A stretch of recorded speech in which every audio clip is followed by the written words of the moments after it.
Tes ya. Assalamualaikum warahmatullahi wabarakatuh. Sampurasun. Pak Desno yang saya hormati, Kang Agung, Pak Iwan, dan seluruh tamu kehormatan pada malam hari ini. Ada Pak Nokman yang saya hormati, Prof. Endin, Pak Majen Robi, Pak Didin, Pak Chandra, dan Ibu, dan begitu banyak hadir di sini. Saya mohon izin tidak bisa menyebut semua nama satu persatu. Tapi saya terus terang terkejut ini, karena niatnya ke sini adalah mau menjenguk ibunda dari Kang Agung. Dan kami ini sudah berkegiatan bersama-sama panjang waktunya. Mungkin kalau dihitung tahun lebih dari 10 tahun interaksi yang terjadi. Jadi ketika ke Bandung, kemudian dengar bahwa ibu sedang kurang sehat, ingin menjenguk, dan ternyata sampai ke sini dapat bonusnya luar biasa. Ketemu ibu, alhamdulillah, Pak Desno sehat, Pak Agung sehat, ketemu dengan tokoh-tokoh masyarakat Jawa Barat, masyarakat Bandung. Jadi Kang Agung terima kasih banyak karena ternyata kumpul semua di sini.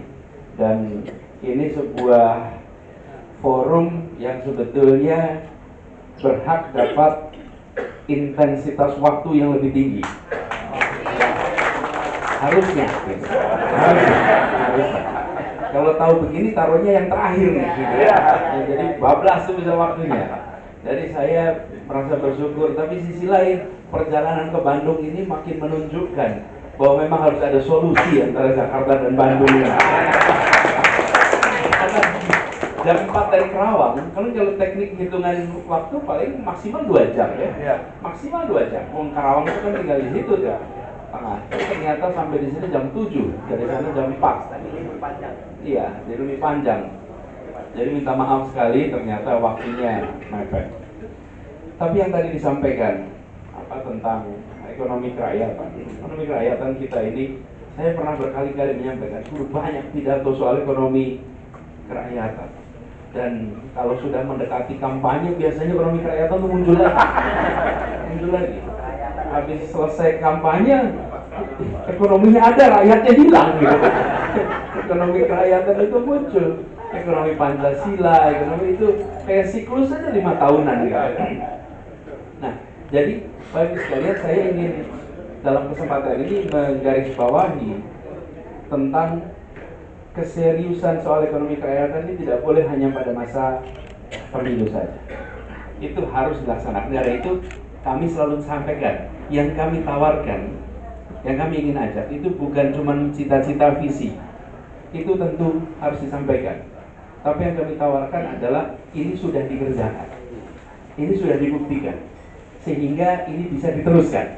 Ini bisa dibesarkan. Jadi satu hal, ekonomi kerakyatan, jangan lupa nama Bung Hatta. Bung Hatta lah yang meletakkan arah fondasi perekonomian Indonesia.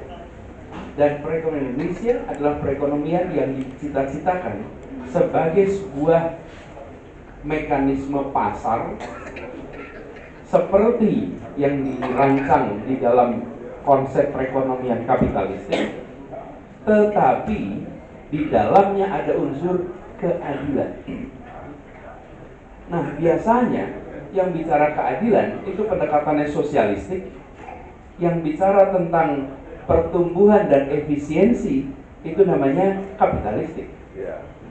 Jadi tidak nyambung. Sementara cita-cita yang disebut sebagai perekonomian Pancasila adalah perekonomian yang di dalamnya memperhitungkan unsur keadilan. Jadi kalau kita sebut di dalam sebuah perekonomian terjadi distribusi pendapatan. Siapa yang mendapat distribusi pendapatan? Satu bawa modal, satu bawa tenaga kerja, satu bawa tanah, satu bawa teknologi. Kemudian berinteraksi di dalamnya, terjadilah distribusi. Yang bawa modal dapat sekian persen, yang bawa tenaga kerja dapat sekian persen, yang bawa tanah sekian persen, yang bawa teknologi sekian persen. Itu terjadilah distribusi. Ketika distribusi itu tidak adil. Oke. Tidak adil artinya tidak mencapai tujuan kesejahteraan untuk semua. Lalu pemerintah melakukan yang namanya redistribusi. Ambil pajaknya, dari pajak itu kemudian dibagikan kepada para orang-orang yang membutuhkan. Jadi ada distribusi, kalau tidak tercapai maka pemerintah melakukan redistribusi. Nah, itulah kemudian muncul program-program penyelamatan pada masyarakat lewat program-program sosial A, B, C. Kenapa? Karena distribusinya tidak menghasilkan sebuah peningkatan kesetaraan yang setara. Nah, tapi sekalian kita sudah terlalu lama di dalam situasi di mana tidak apa-apa distribusi tidak menghasilkan kesejahteraan bagi semua. Toh ada redistribusi.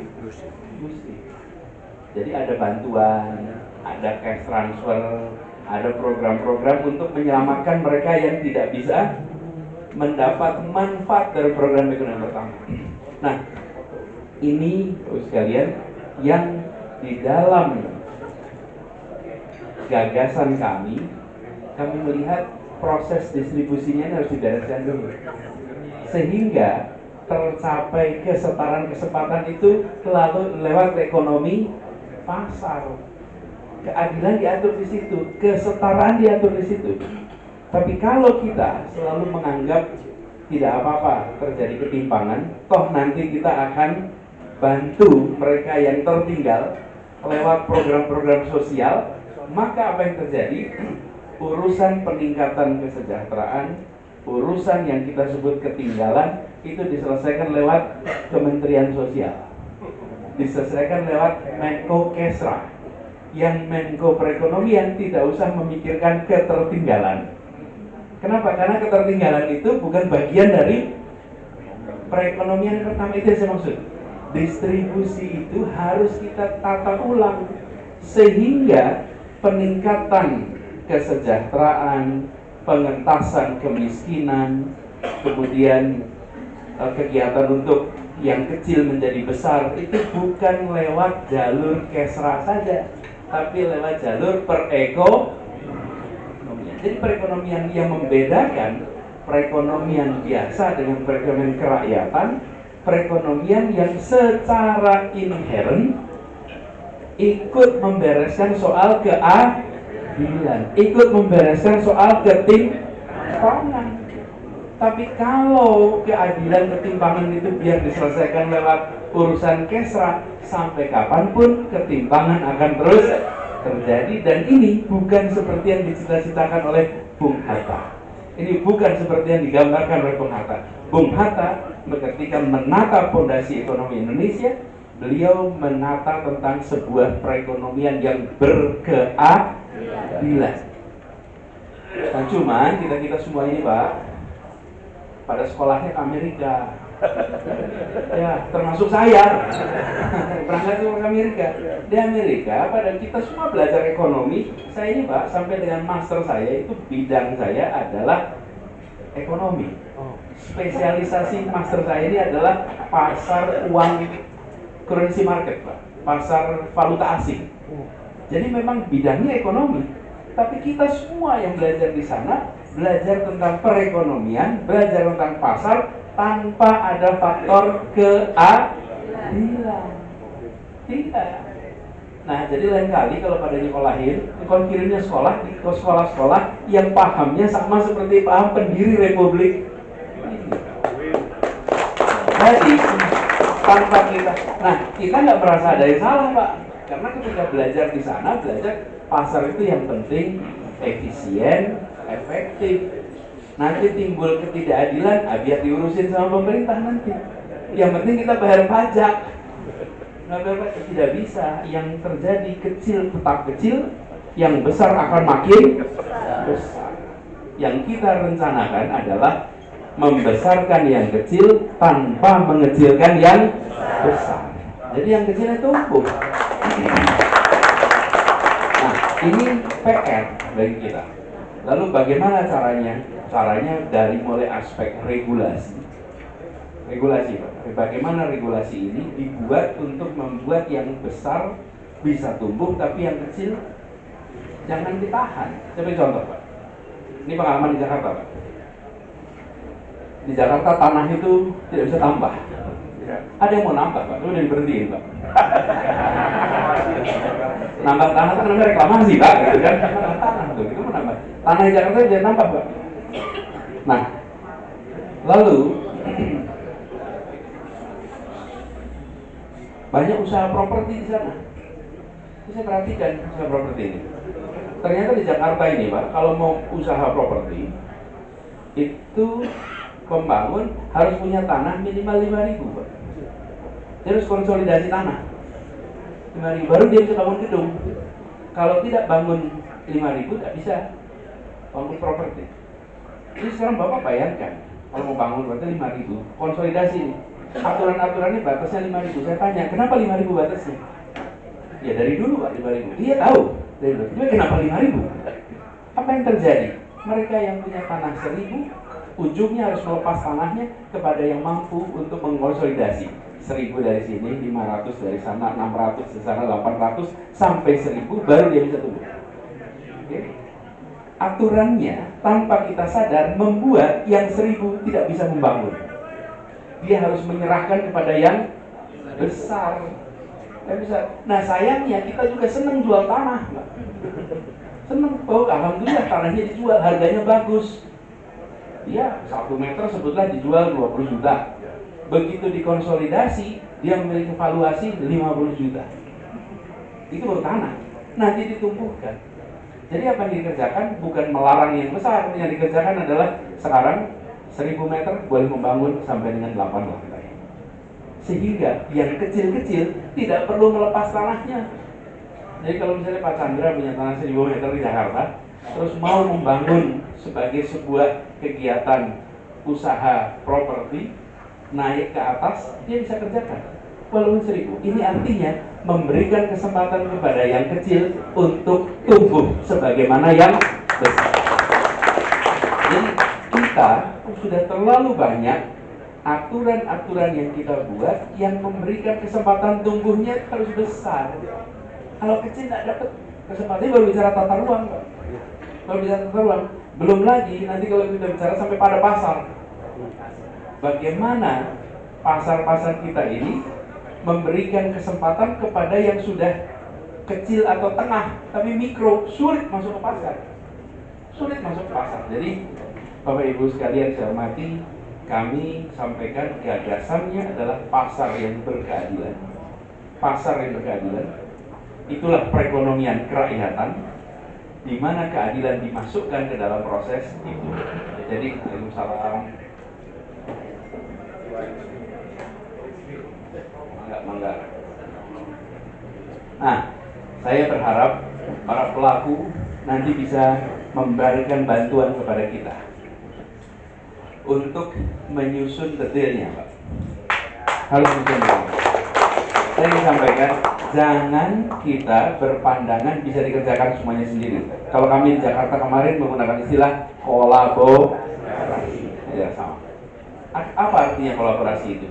Artinya beban atas masalah itu dipikul sama-sama, lalu solusi itu tidak semuanya muncul dari pemegang tanda tangan. Yang pegang tanda tangan memang yang punya kewenangan menjadikan itu sebagai kebijakan, tetapi sumber dari solusinya bisa dari semua. Sayang sekali kalau kita hanya kerjakan semuanya sendiri.